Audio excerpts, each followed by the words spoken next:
Nëse baba i sillet keq me vajzat e tij, i shan dhe i ofendon, çka mund të bëjmë?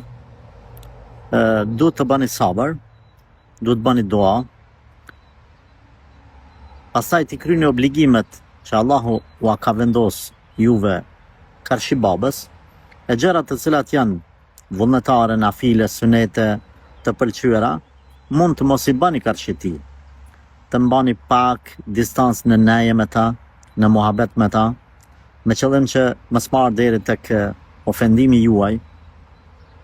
Pasi të martoheni, shkoni veç atë sa nuk i kputni lidhjet farefisnore, familjare me ta.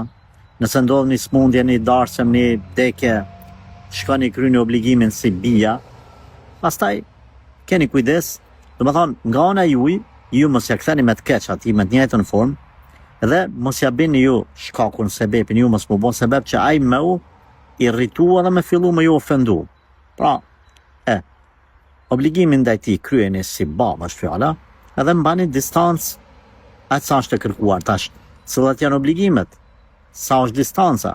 Kjo mbetet për mu detalizu në derse tjera, por themi pak a shumë meselja që ndron këtu që jo total pse baba ju ofendan ose ju shan me okuput prej tij, por edhe jo me mendu baba se tash ju keni bashkë ndaj meje, edhe zguxani me fol kur gja, zguxani mu distancu, edhe me mendu se i ka evlat të vetë si kurse rob.